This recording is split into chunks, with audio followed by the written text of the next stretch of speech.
가장 안전한 장소라고 하는 제목으로 여러분과 함께 창세기 7장 13절에서 24절 말씀 나누기 원합니다. 곧 그날에 노아와 그의 아들 셈, 함, 야벳과 노아의 아내와 세 며느리가 다 방주에 들어갔고, 셈과 함과 야벳과 노아의 아내와 세 며느리가 열거가 되고 있죠. 배에 타서 살아남을 수 있는 그 사람들이 열거가 되고 있는 것을 우리가 볼 수가 있는 거예요. 그 외의 모든 사람들은 죽게 되는 거죠. 구원에 이르는 길은 결코 넓은 문이 아니에요. 좁은 문입니다. 구원에 이르는 사람들은 오직 방주에 탄 사람만이죠. 방주로 가는 길이 협착하다는 거죠. 매우 좁다는 거죠. 매우 좁다라고 하는 이 말을 우리가 오해를 하면 안 되는 것이, 방주에 타는 것은 매우 쉬워요. 하나님의 말씀을 인정하기만 하면 방주에 탈 수 있거든요. 방주로 들어가는 문들은 전부 열려 있었단 말이에요. 그런데 방주에 들어가는 문들이 좁아지는 이유가 뭔가요? 바로 믿음이 없어졌기 때문이라는 겁니다. 하나님의 말씀을 조롱하고 하나님의 말씀을 멸시하기 때문에 문이 좁아질 수밖에 없는 거죠. 오직 방주에 탄 사람만 살아요. 나머지에 있는 모든 사람들은 죽죠. 여기에서도 오직 8명만 구원이 되고 있죠. 그것도 누구만 구원받아요? 조롱받던 사람들만 구원을 받는 겁니다. 모든 사람들이 120년 동안 배를 뚝딱거리며 짓고 있는 노아의 가족들을 조롱하고 비웃었어요. 이 사람들은 그런 조롱과 비웃음을 이기면서 120년 동안 배를 지었던 겁니다. 이 사람들이 배 안에 탔을 때도 일주일 동안 라스트 미니 콜이 불려지고 있는데, 이때도 그들은 조롱하고 비웃었을 거예요. 그러나 결국 이들은 모두 홍수에 휩쓸려서 죽게 되는 거죠.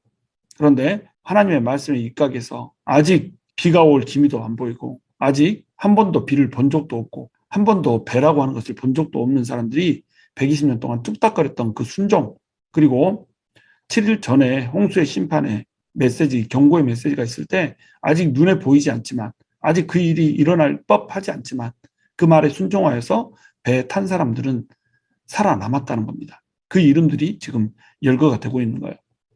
좁지 않고 활짝 열려있는 문이지만 그 문이 좁아져 있는 거라는 거죠. 왜? 사람들이 하나님을 찾지 않기 때문에, 사람들이 하나님을 알지 못하기 때문에. 그러니까 좁은 문이라는 거죠. 그런 의미에서 우리는 굉장히 복된 자들이죠. 세상은 과학으로, 지성으로, 자기들만의 탐욕으로 각자의 길을 가면서 하나님의 길을 찾지를 않아요. 하나님께서 베풀어 주신 반드시 오게 되는 인간의 숙명이라고 하는 죽음을 이기는 그 권능을 받기를 거부를 해요. 하나님 무시하기 때문이에요. 그러니까 그들은 결국 심판대 위에 서서 멸망을 자초하게 되는 것입니다. 그런데 그러한 속에서도 우리는 살아남아서 구원을 받게 될 거예요. 이것은 하나님 나라를 새로 열게 될 때에 하나님의 새 나라의 건설자들의 명단이에요. 그 명단을 부르고 있는 겁니다. 마찬가지로 예수님께서 다시 오실 때에 우리를 구원하실 것이고, 우리는 천사들의 나팔 소리에 맞춰서 호련히 들림받게 될 거예요. 그 들림받을 때 하나님께서는 우리의 이름을 부르게 될 것입니다. 우리의 명단이 호명될 거예요. 우리의 명단이 호명될 때에 우리는 기쁨의 노래를 부르게 될 거라는 거죠. 14절, 그들과 모든 짐승이 그 종류대로, 모든 가축이 그 종류대로, 땅에 기는 모든 것이 그 종류대로, 모든 새가 그 종류대로, 무릇 생명의 기운이 있는 육체가 둘씩 노아에게 나와 방주로 들어갔으니, 지금 방주에 타서 살아남은 자들과 방주 밖에서 멸망한 자들이 분류가 되고 있죠. 세상 끝날이 되면 양과 염소의 심판이 있을 것입니다. 양은 오른쪽으로, 염소는 왼쪽으로. 그래서 양들은 구원의 길을 가게 될 것이고, 염소는 멸망의 길을 가게 될 거예요. 예수 그리스도를 영접했는가 안 했는가, 예수 그리스도의 피가 그 마음문에 발라졌는가 발라지지 않았는가에 따라서 선택받은 자와 유기된 자가 갈라지게 될 거예요. 지금 구별이 되고 있죠. 홍수 속에서 기쁨의 샘이 터진 가운데서 살아남는 자와 죽어져서 소멸될 자가 구분이 되고 있는 겁니다. 바로 이 구별점은 어딘가요? 방주죠. 여기서 보시면 14절에서 그들과 모든 들짐승들이 그 종류대로, 모든 가축이 그 종류대로, 땅에 기는 모든 것이 그 종류대로, 모든 새가 그 종류대로, 이렇게 종류대로라고 하는 말을 반복하고 있잖아요. 그래 놓고 나서 21절에 가면 땅에 움직이는 생물이 다 죽었으니 곧 새와 가축과 들짐승과 땅에 기는 모든 것, 그리고 모든 사람, 이렇게 열거를 해놓고 있는 겁니다. 13절, 14절에서 살아남은 사람들을 열거를 하고 있죠. 그런데 21절에 이제 나중에 홍수에 의해서 죽은 자들을 열거할 때 똑같이 반복해서 죽을 자들이 열거되고 있는 것을 우리가 볼 수가 있는 겁니다. 똑같은 새예요. 똑같은 가축이에요. 똑같은 들짐승이죠. 똑같이 땅에 기는 것들이죠. 또 똑같이 사람이죠. 그러나 배 안에 있는 자와 배 밖에 있는 자는 틀리라는 거예요. 예수님 안에 있는 자와 예수님 밖에 있는 자는 틀리다는 겁니다. 예수 안에 있으면 우리가 살게 된다는 거예요. 이것은 반드시 심판날에 국한되는 것만이 아니에요. 예수 그리스도를 믿으면서 살기 때문에 우리 심판날에는 결국 구원받게 될 거예요. 그러나 우리 구원이라고 하는 것을 지금 현재에도 있는 구원이라고 생각할 때에 예수 믿는 사람들이 예수 안에 들어서 철저하게 예수 안에서 살고 있는가 아니면 예수님 밖에서 살고 있는가 이것에 따라서 우리의 현시적인 구원도 갈라질 수가 있다는 겁니다. 예수님 안에 있으면 우리가 살게 될 거예요. 예수님 밖에 있으면 우리는 살았다는 이름을 가졌으나 실상은 죽은 자로 살게 될 거라는 거예요. 그래서 예수님께서는 포도나무와 가지의 비유를 사용하시잖아요. 요한복음 15장에서 나는 참 포도나무요 너희는 가지니 너희가 내 안에 있으면 열매를 많이 맺힌다라고 얘기를 하잖아요. 그러나 내 밖에 있으면 살지 못한다는 거죠. 그러니까 열매를 맺지 못한다는 겁니다. 우리는 예수님 안에서 살아야 돼요. 예수님 안에 있고 없고가 우리의 생사를 결정한다는 거예요. 우리 영혼의 생명의 여부를 결정을 한다는 겁니다. 그러니까 우리는 방주 안에 있어야 돼요. 방주 안에 타 있어야 됩니다. 예수님 안에 타 있어야 된다는 거예요. 모든 사람들이 다 하나님의 피조물이지만 사람들이 다 같은 게 아니잖아요. 모든 예수 믿는 사람이 다 예수 믿지만 예수 믿는 모든 사람이 다 같은 게 아니에요. 예수를 믿어도 똑같이 예수를 믿으며 똑같이 세상 끝날에 구원받을 사람이라고 한다고 할지라도 지금 현재 예수 그리스도의 안에 있는 사람과 예수 그리스도의 밖에 있는 사람은 그 영적인 생명 자체가 틀리다는 겁니다. 영적으로 완벽하게 죽어있는 사람이 있고 영적으로 완벽히 살아있는 사람이 있다는 거예요. 우리는 예수 안에 있는 사람입니까? 예수 밖에 있는 사람입니까? 우리는 구원의 방주 안에 탄 사람입니까? 아니면 구원의 방주 밖으로 발을 내밀고 있는 사람입니까? 16절 들어간 것들은 모든 것의 암수라 하나님이 그에게 명하신 대로 들어가매 여호와께서 그를 들여보내고 문을 닫으시니라. 자, 문을 누가 닫으셨어요? 하나님께서 방주의 문을 닫으신 겁니다. 일주일 전에 배에 타라고 했잖아요. 노아는 지금 그에게 명하신 대로 들어가매 이러고 일주일 후에 홍수가 일어나는데 이 말이 써져 있단 말이에요. 노아는 지금 뭘 하고 있죠? 방주에 타 있지만 방주에서 들락날락 하면서 계속 심판의 메시지를 전하고 있음을 볼 수가 있는 겁니다. 일주일 동안 가만히 있는 게 아니죠. 라스트 미니콜을 하고 있는 거예요. 자, 짐승들이 다 탔어요. 자, 이제 이 마지막에 콜을 하는데 마지막 콜에 반응하여서 탈 사람이 있습니까? 라고 외치고 있는 거죠. 그런데 아무도 타질 않아요. 배가 활짝 열려 있어서 거기에 타기만 하면 사는데 아무도 타질 않는 겁니다. 그런데 하나님께서 이제 때가 찼어요. 그러니까 노아를 들여보내는 거죠. 그리고 문을 닫아버리시는 겁니다. 문을 닫으셨으면 이제 이것을 열 수 있는 사람이 있을까요? 없을까요? 열 수 있는 사람이 없다는 거죠. 지금 하나님께서 문을 닫으셨다 이 말은 뭐냐면 하나님께서 이 구원을 이루시는 분이라고 하는 거예요. 인간의 영웅적인 노력이 구원을 하는 게 아니에요. 노아가 무엇을 한 것이 있나요? 문을 닫는 것마저 하나님이 하시잖아요. 하나님의 은혜로만 구원을 받는다라고 하는 거죠. 근데 그 은혜 안으로 들어오지 못하면 구원에서 떨어져 나가는 거라는 겁니다. 하나님께서 문을 열어두셨을 때 그때에 구원의 기회가 있는 겁니다. 문을 닫은 후에는 구원의 기회가 없는 거예요. 여러분 계시록 3장 7절에서는 빌라델피아 교회에 대해서 하나님께서 이렇게 말씀을 하세요. 요한을 통해서 서신을 쓰면서 하나님께서 예수님에 대해서 어떻게 얘기하냐면 다윗의 열쇠를 가지시니 곧 열면 닫을 사람이 없고 닫으면 열 사람이 없는 그가 이르시되 다윗은 왕이었잖아요. 근데 여기서는 이제 다윗은 영원한 다윗의 왕권을 가지고 오시는 메시아를 얘기하는 거죠. 다윗의 열쇠, 왕의 열쇠를 가졌다는 말이에요. 왕의 열쇠를 가졌으면 왕정으로 들어가는 그 문을 아무나 열 수 있나요? 아무나 열고 닫을 수 없어요. 다윗의 열쇠를 가진 자만이 오직 열고 닫을 수가 있는 겁니다. 그 열쇠를 누가 가지고 있어요? 예수님이 가지고 있죠. 그런데 그것을 열면 닫을 사람이 없고 닫으면 열 사람이 없다는 거예요. 그분이 누구예요? 바로 예수님이라는 겁니다. 자, 이 말씀은 왜 빌라델피아 교회에 주어졌는가? 그냥 주어진 게 아니에요. 이때 빌라델피아 교회에는 엄청난 핍박이 있었죠. 그 핍박하던 사람들이 교회에다가 문을 잠가버리고 사람들이 못 들어가게 만들었다는 거예요. 그리고 교회 문을 잠글 때 교회에 불을 질러버리고 막 이런 일을 했던 겁니다. 문을 잠가놓고 교회 안으로 들어갈 수 없게 이렇게 만들어버린 거죠. 빌라델피아 교회 사람들은 이 열쇠에 대한 강박이 있겠죠. 들어가고 싶은데 문을 걸어 잠가버렸으니 들어갈 수가 없는 거예요. 그런데 진정으로 문을 열고 닫는 사람이 누구냔 말이에요. 진정으로 하나님 나라에 들어가는 그 문을 열고 닫을 사람이 누구냐는 거예요. 바로 예수님밖에 없다는 거죠. 그러니까 너네는 교회 안으로 들어가지 못하게 하고 핍박을 가하는 그런 사람 두려워하지 말고 열면 닫을 사람이 없고 닫으면 열 사람이 없는 예수 그리스도 신뢰하고 믿으면서 가라는 거예요. 여러분, 우리가 세상에 의지할 필요가 없어요. 세상 사람들을 아무리 조롱하고 아무리 떠들어대면서 우리를 보고 모욕하고 비웃고 우리를 핍박하고 이렇게 한다고 해도 그들은 방주의 문을 열 수도 없고 닫을 수도 없는 거예요. 문을 열고 닫는 것은 바로 하나님이라는 겁니다. 그런데 그 하나님을 누가 믿어요? 우리가 믿는 거죠. 우리는 하나님의 자녀란 말이에요. 하나님께서 문을 열고 하나님께서 문을 닫아요. 아무리 그들이 조롱을 해도 하나님께서 문을 열어버리면 우리는 하나님이 열어놓은 그 구원의 문으로 들어가는 겁니다. 하나님께서 닫아버리면 우리에게 주어진 것들을 아무리 침탈하고 뺏어가려고 해도 그 누구도 빼앗아가고 침탈할 수가 없는 거예요. 그러니까 안심하라는 거예요. 하나님께서는 다윗의 열쇠를 가지신 예수 그리스도를 우리에게 보내주셨어요. 그 예수님을 통해서 우리의 닫혀진 문들을 여실 거예요. 다 사람들이 문이 닫혀져 있다고 그래요. 거기에 너는 절대 들어갈 수 없다고 그래요. 그런데 하나님이 열어버리면 들어갈 수 있는 거예요. 다 사람들이 문이 열려져 있으니까 네 것을 가져가겠다는 거예요. 그런데 하나님이 닫아버린다는 거죠. 하나님이 우리 것을 지키고 보호하시기 때문에 우리는 결코 이룰 수가 없다는 거예요. 바로 하나님이 이런 분이라는 겁니다.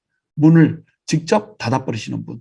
이때 방주에 밖에 있는 사람들은 어때요? 비가 막 내리기 시작해요. 기쁨의 샘이 터지고 궁창에 있던 물들이 하늘의 문이 열려서 막 쏟아져 버려요. 지금 우리가 상상하는 그 비가 아니에요. 지금 수증기청으로 아예 하늘에 물층이 있는데 그 물층이 쏟아져 내리는 거예요.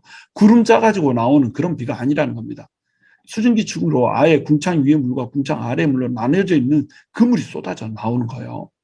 그러니까 얼마나 억수같이 비가 쏟아지겠어요.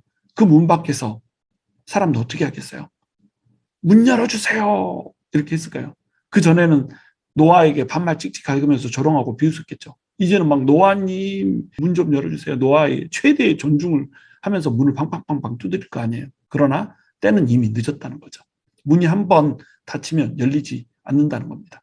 그러니까 하나님에 의지하여서 하나님의 말씀에 순종하는 자, 이들만 살아남게 되는 거예요. 결국 구원의 문은 닫힐 시점이 오게 될 겁니다. 그 구원의 문이 닫힐 그 시점에 우리는 그 구원의 방주 안에 타고 있을 거예요. 그러니까 우리가 얼마나 복락을 누리고 있는 사람들입니까?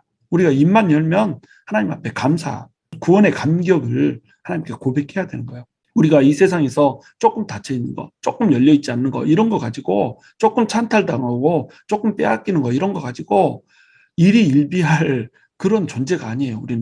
우리는 무려 사망, 그것도 영원한 사망, 영원한 형벌이라고 하는 것으로부터 벗어나서 영원한 생명, 그것도 하나님의 영광이 있는 그 복락의 생명을 가지고 살아갈 존재들이라니까요. 구별된 존재라는 겁니다.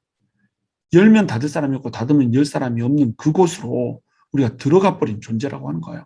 그러니까 우리가 감격하면서 살아야죠. 17절, 홍수가 땅에 40일 동안 계속된지라 물이 많아져 방주가 땅에서 떠올랐고 물이 더 많아져 땅에 넘침에 방주가 물 위에 떠다녔으며 물이 땅에 더욱 넘침에 천하의 높은 산이 다 잠겼더니 물이 불어서 15규빗이나 오르니 산들이 잠긴지라. 이 세상의 모든 것들이 다 잠기게 됩니다. 홍수가 땅에 40일 동안 계속돼요. 홍수가 40일 동안 계속됐는데 이 홍수가 40일 동안 계속됐다는 말은 40일만 홍수가 있었단 말이 아니에요. 물이 하늘에서 쏟아지는 것과 기품의 샘에서 막 터져서 올라오는 것, 요 시간만 40일이라는 거예요. 그리고 이 물이 계속 벙벙하게 세상을 덮어버린 겁니다. 이 홍수는 에덴 동산 근처에만 일어나는 게 아니에요. 근동지방만 일어나는 게 아니죠. 전 세계적인 홍수란 말이에요. 이 전 우주적인 홍수의 기록이 세상 곳곳에 기록되어 있습니다. 뭐 이집트, 메소포타미아, 심지어는 중국, 이쪽 아메리카의 마야 문명 가운데서도 그런 홍수의 기록들이 있어요. 여담이지만 중국의 그 홍수의 기록에 나오는 존재 이름이 뭔지 아세요? 누아예요, 누아. 노아하고 얼마나 비슷해요. 또 어떤 곳은 누예요. 노아하고 얼마나 비슷합니까? 이 홍수의 기록들이 다 있는 것을 보고 성경은 짝퉁이다. 막 이렇게 얘기하는 사람이 있거든요. 성경은 모세 때 BC 1500년에 와서야 기록됐거든요. 그러니까 먼저 기록됐으니까 성경이 모방했다 이렇게 얘기해요. 그런데 그렇지 않다는 거예요. 전 세계에 이 기록들이 다 남아있다는 건 뭐예요? 모든 사람들이 그 홍수를 경험했던 그런 기록들을 갖고 있는 거라는 겁니다. 만약에 모방한 거라고 그러면 메소포타미아 문명, 수메르 문명 그쪽에서만 그런 홍수의 사건이 있어야 되죠. 근데 모든 전 세계적으로 다 그러한 기록들이 있다는 거예요. 이건 뭐예요? 전 세계를 덮은 이제 홍수가 있었다라고 하는 것을 우리가 알 수가 있는 거죠. 그 사람들이 바벨탑 사건 이후에 흩어져서 각 대륙에서 살게 되는 거잖아요. 근데 그 대륙에서 살게 되는 사람들도 노아의 홍수를 다 기억을 가지고 있는 거예요. 전 세계적으로 그런 기록이 있다라고 하는 것, 또 그 기록들이 창세기의 기록들과 굉장히 비슷하거든요. 신이 분노해서 낸 것, 새를 내보냈던 것, 배 위에 타서 살아남았던 것, 이런 것들이 너무너무 비슷하게 기록이 되어 있는 겁니다. 이건 뭐예요? 노아의 홍수가 실제로 있었다는 것을 의미를 하는 거죠. 그래서 이 노아의 홍수 때 세상이 다 땅에 덮였어요. 무려 15규빗이나 올라갔다고 그래요. 어디로부터 15규빗이 올라갔다는 얘기예요? 가장 높은 산으로부터 15규빗이나 올랐다는 거예요. 15규빗은 얼마예요? 7m나 되는 7m 밑으로 세상이 다 잠겨버린 겁니다. 물 위에 지금 떠다니고 있는 방주를 우리가 볼 수가 있어요. 물이 많아져 방주가 땅에서 떠올랐고, 자, 세상은 어떻게 되고 있어요? 물 속에 잠겨서 물 아래로 내려가고 있어요. 근데 방주는 어때요? 물 위에 떠서 물 위로 올라가고 있어요. 세상은 내려가고 있고 방주는 세상 위로 떠 올라가고 있는 겁니다. 이게 이제 역설이라고 하는 거거든요. 방주가 원래는 산 밑에 있었잖아요. 근데 세상이 심판되고 세상이 다 물속에 잠겼을 때 이때 방주는 또 오르는 겁니다. 하나님께서는 그 방주의 탄 자들을 높여주시는 거예요. 세상 가운데서는 조롱받고 멸시받고 우습게 여김을 당했죠. 아무것도 아닌 자라고 하는 그런 취급을 받았죠. 그러나 하나님의 심판이 임할 때 방주에 탄 사람들은 어때요? 세상 가운데서 높아진다는 겁니다. 이 세상의 가장 높은 곳 위로 올라온다는 거예요. 그리고 그 물 위에 떠 있을 뿐만 아니라 물 위를 어떻게 해요?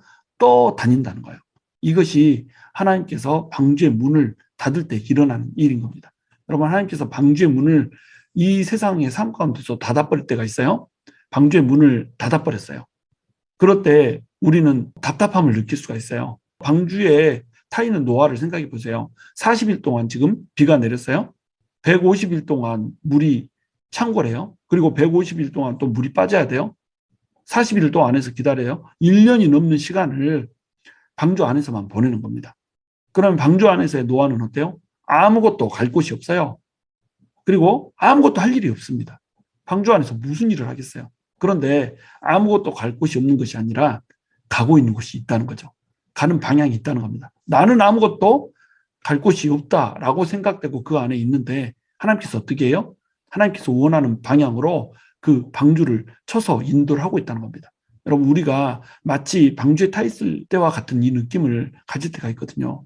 아, 어디로 가고 있는지 내가 모르겠어. 어디로 내가 흘러가는지 나는 도무지 알 수가 없어. 내 삶이 도대체 어디로 가려고 지금 이렇게 답답한 상황이 벌어지나? 어떻게 이렇게 퀴퀴하고 비가 내리고 계속 비가 떨어지는 이런 소리를 들으면서 짐승의 우는 소리들만 옆에서 들리고 사람 목소리라고 하는 것은 우리 가족밖에 없고 나는 지금 어디로 가고 있는가? 이렇게 여길 때가 있다는 거죠. 그러나 우리가 온전히 하나님한테 맡기고 하나님의 방주 안에 있다면, 예수 그리스도 안에 있다면 우리의 삶은 어때요? 하나님의 인도에 가시는 겁니다. 갈 곳이 없는데 어디로 가야 될지 가는 방향도 우리는 모르는데 하나님께서는 어디론가 우리를 인도해 주신다는 거예요. 이게 얼마나 좋은 소식이에요? 하나님 우리를 인도하시는 분, 하나님 안에 들려있기만 하면 되는 거예요. 하나님 손에 우리가 잡혀있기만 하면 되는 겁니다. 그러므로 어디로 갈지 모르겠다. 내가 방향성을 잃어버렸다. I am lost. 막 이렇게 할 때 우리 어떻게 해야 돼요? 하나님 손에 붙들려 있으면 되는 거예요. 예수 그리스도의 그 방주에 우리 타고 있으면 되는 겁니다. 그러면 하나님께서 방향을 인도해 가신다는 거죠.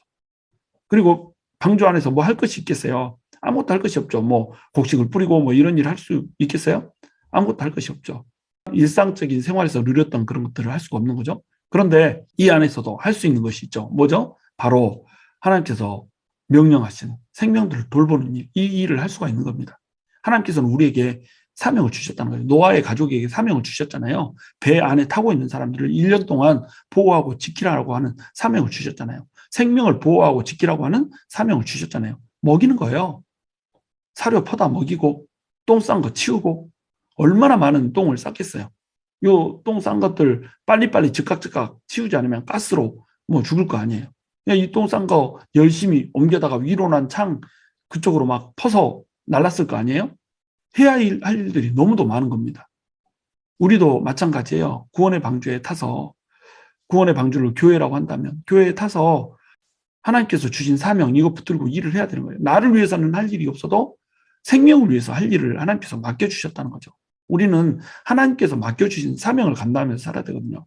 각자의 소명을 주신 대로 우리가 살아야 되거든요. 그것이 생명을 먹이는 일이라는 거죠. 이거 뭐 짐승들이 자기 똥 자기가 치우겠어요? 그래서 어떤 사람은 코끼리가 싼 똥을 돼지가 먹었다. 그래서 돼지를 태웠다. 막 이렇게 얘기를 하기도 하고 막 이러는데 그만큼 이제 이 분뇨를 치우는 문제가 걱정거리죠. 아무리 생각해도 옆에서 봐도. 그런데 짐승들이 자기가 싸놓은 똥 뭐 치우나요? 안 치워요. 그러나 영적인 아비들은 영을 돌보는 사람들은 어때요? 싸질러 놓은 똥 치우는 겁니다. 우리가 이런 사람 돼야죠. 똥 치우는 사람 돼야죠. 먹이는 사람 돼야죠. 먹이고 싸면 치워주고 청결하게 유지해주고 그다음에 살 수 있게 해주고 이런 일을 우리가 소명으로 감당하고 살아야 된다는 겁니다. 여러분 한 영혼이라도 이제 막 시작하는 영혼, 믿지 않는 영혼 여러분 마음에 품어보세요. 먹이세요. 육적으로도 먹이고 영적으로도 먹이세요. 그들이 아직 예수 안에 들어있지 않기 때문에 아직 예수 안에서 어리기 때문에 뭐 똥 싸지르겠죠. 그러면 어떻게 해야 돼요? 이거 치워줘야 되는 겁니다. 뒷감당 해줘야 되고 얼러주고 달래주고 이렇게 하면서 하나님 안에서 그 생명을 유지하고 그 안에서 쾌적하고 행복하게 보낼 수 있도록 이런 일들을 우리가 감당해야 되는 거예요. 이게 아비로서의 영성이거든요. 베이비의 영성이 아니라 아비로서의 영성인 거라는 겁니다. 우리가 이런 사명들을 감당하면서 살 수 있어야 된다는 거죠. 22절 육계에 있어 그 코에 생명의 기운에 숨이 있는 것은 다 죽었더라.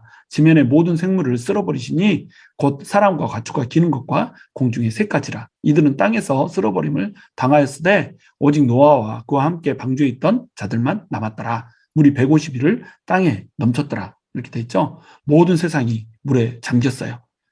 그 코에 생명의 기운에 숨이 있는 것은 다 죽어버렸어요. 죽었을 뿐만 아니라 지면에 있는 모든 생물들을 쓸어버렸다고 그래요.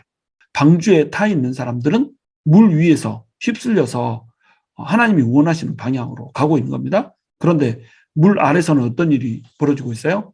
또한 휩쓸리고 있는 거예요. 똑같이 휩쓸리고 있죠. 똑같이 가고 있죠. 그런데 뭐가 달라요? 물 위를 가는 자와 물 아래를 가는 자가 다르다는 겁니다. 물 위를 가는 자는 안전해요. 가장 안전한 곳, 심판이 임하고 있는데 홍수가 치고 있는데 물이 창궐할 때 쓸어버린 이 상황 가운데서 가장 안전한 곳은 어디예요? 방주예요. 마찬가지입니다. 이 세상에 심판 임할 때 가장 안전한 곳 어디예요? 바로 방주 대신 예수 그리스도라는 거예요. 예수 안에 있으면 우리는 안전하다는 겁니다. 우리의 인생을 살아갈 때도 마찬가지예요. 이 세상이 파도가 치죠. 홍수가 나서 범람하는 것처럼 세상이 쓸려 다녀요. 모든 사람이 쓸려 다니는 겁니다. 각자의 문제로 마음의 문제가 됐건 육신의 문제가 됐건 재정의 문제가 됐건 신분의 문제가 됐건 모든 사람들은 아무리 행복해 보여도 자기만의 홍수를 맞이하고 살아가는 거예요. 이 안에 가장 안전한 곳이 어딘가요? 바로 예수 그리스도라는 거예요. 예수라고 하는 그 방주 안에 타면 그곳이 가장 안전하다는 겁니다. 물이 150일을 땅에 넘치고 창궐할 때도 그곳이 가장 안전한 곳이라는 거예요. 세상에 홍수가 범람할 때 여러분 우리는 어디에 있습니까? 예수 그리스도 안에 있습니까? 아니면 예수 그리스도 밖에 있습니까? 우리는 방주에 탄 자들이에요. 그런데 자꾸 우리가 방주 밖으로 다이빙을 해요. 위로 난 창 거기를 통해서 하나님을 바라보라고 창문을 내놨는데 세상에 그리 올라가서 쭉 다이빙을 해서 떨어지네요. 그래서 물 밖에서 살기를 원해요. 세상 밖에서 살기를 원해요. 예수 안에 들어갔다고 방주 안에 탔다라고 했는데 실상은 어디에서 놀고 있어요? 방주 밖에서 자기 힘으로 헤엄치면서 살려고 한단 말이에요. 그런데 홍수는 산을 덮어버리거든요. 근데 거기 가서 자기 힘으로 헤엄치면서 살겠다고요? 이런 어리석은 생각이 어디 있어요? 가장 안전한 곳은 어디다? 바로 방주 안인 거예요. 방주 대신 예수 그리스도 안에 있어야지 가장 우리가 행복할 수 있고 가장 안전할 수 있다라고 하는 겁니다. 베드로후서 3장 마지막으로 우리가 한번 말씀을 쭉 읽으면서 마무리를 할까 해요. 3절 먼저 이것을 알지니 말세에 조롱하는 자들 자기의 정욕을 따라 행하며 조롱하여 이르되 주께서 강림하신다는 약속이 어디 있느냐. 조상들이 잔후로부터 만물이 처음 창조될 때와 같이 그냥 있다니 이는 하늘이 옛적부터 있는 것과 땅이 물에서 나와 물로 성립된 것도 하나님의 말씀으로 된 것을 그들이 일부러 잊으려 함이로다. 조롱하고 있어요. 말세에 조롱하는 자들이 있습니다. 노아의 시대 때 조롱하던 자들처럼 이 말세에도 조롱하는 자들이 있어요. 하늘은 그대로 있을까라는 거죠. 창조될 때와 같이 그냥 있다라고 하는 거예요. 그러나 그렇지 않다는 거예요. 세상이 끝날 때가 온다는 거죠. 6절 이로 말미암아 그때 세상은 물이 넘침으로 멸망하였을 때 이제 하늘과 땅은 그 동일한 말씀으로 불사르기 위하여 보호하신 바 되어 경건하지 아니한 사람들의 심판과 멸망의 날까지 보존하여 두신 것이니라. 뭐라고 그래요? 이 땅이 멸망의 날까지 보존되어 있는 거라는 겁니다. 왜 보존되어 있죠? 불사르는 그 시점이 올 때에 예수 그리스도라고 하는 방주에 탄 사람은 살 것이라고 하는 말씀이 이미 선포되었고 사람들이 그 배 위에 타기를 기다리고 있는 거예요. 하나님께서는 우리가 예수라고 하는 방주 위에 타기를 애타게 라스트 미니 콜링을 하면서 기다리고 있는 거라는 겁니다. 예수님 위에 타라는 거예요. 그러면 산다는 거죠. 그때는 물로 세상이 망했지만 이제는 불로 세상이 망할 거라요. 그 멸망의 날까지 이 땅은 그저 보존하여 둔 것일 뿐이라는 거죠. 8절 사랑하는 자들아 주께는 하루가 천년 같고 천년이 하루 같다는 이 한 가지를 잊지 말라. 주의 약속은 어떤 이들이 더디라고 생각하는 것 같이 더딘 것이 아니라 오직 주께서는 너희를 대하여 오래 참으사 아무도 멸망하지 아니하고 다 회개하기 이르기를 원하시느니라. 그러나 주의 날이 도둑같이 오리니 그날에는 하늘이 큰 소리로 떠나가고 물질이 뜨거운 불에 풀어지고 땅과 그 중에 있는 모든 일이 드러나리로다. 물이 창궐해서 세상을 뒤덮어버린 거 이것은 세상 끝날에 대한 그림자일 뿐이에요. 그때는 노아의 가족들이 달아서 이 세상을 다시 시작했죠. 그래서 이 세상은 끝이 날 것 같지 않은 것처럼 이렇게 우리가 살아가죠. 그러나 이 세상은 끝난다는 거예요. 많은 사람들이 이 세상이 끝나지 않을 거라고 생각해요. 예수님께서 곧 끝난다고 얘기했는데 안 끝나고 있거든요. 그런데 왜 이렇게 심판이 온다고 했는데 심판이 안 오냐? 이거 거짓말 아니냐? 이렇게 생각하지만 그런 것이 아니라는 거예요. 하나님께서는 그냥 아무도 멸망하지 않고 다 회개에 이르기까지 그냥 오래 참고 기다리신다는 거예요. 그러나 때가 되면 하나님께서는 이 세상을 전부 다 흩어버리겠다는 거죠. 불에 풀어지고 모든 세상이 전부 다 그 형체가 다 없어져 버린다는 거예요. 그날이 올 때 세상은 멸망하게 될 거라는 겁니다. 그런데 예수 그리스도 안에 있는 자는 멸망하지 않게 되는 거예요. 이 모든 것이 이렇게 풀어지리니 너희가 어떠한 사람이 되어야 마땅하냐? 거룩한 행실과 경건함으로 하나님의 날이 임하기를 바라보고 간절히 사모하라. 그날에 하늘이 불에 타서 풀어지고 그 물질이 뜨거운 불에 녹아지려면 우리는 그의 약속대로 의가 있는 곳인 새하늘과 새 땅을 바라보도다. 여러분 노아의 홍수가 주고자 하는 메시지가 이겁니다. 노아의 홍수에서 받아야 될 메시지가 바로 이거예요. 이 메시지는 뭐냐면 심판의 날을 바라보고 살라는 겁니다. 그의 약속대로 의가 있는 곳인 새하늘과 새 땅을 바라보고 살라는 거예요. 우리는 이 땅에서 살고 있지만 이 땅을 사는 사람이 아니에요. 이 땅이 아니라 어디를 살고 있어요? 신천지를 바라보고 사는 사람이라는 겁니다. 우리는 새하늘과 새 땅, 하나님의 나라를 바라보고 사는 사람이라는 거예요. 하나님의 날이 임하기를 바라보고 간절히 그날을 사모하면서 산다는 거예요. 그날이 불에 타서 녹아질 때 우리는 어때요?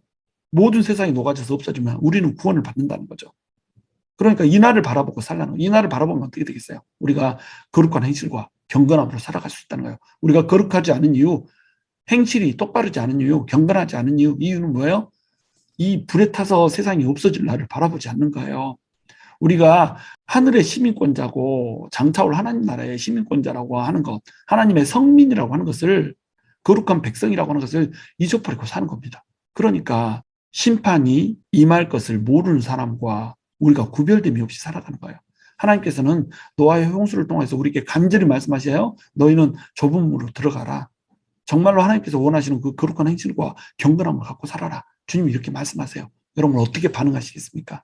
우리는 정말로 새하늘 새 땅을 바라보고 사는 그런 삶을 살고 있습니까? 하나님의 날이 임하기를 바라보고 간절히 사모하면서 살고 있습니까? 정말로 우리의 행실을 돌아보면서 거룩한 행실과 경건한 행실로 살아가고 있습니까?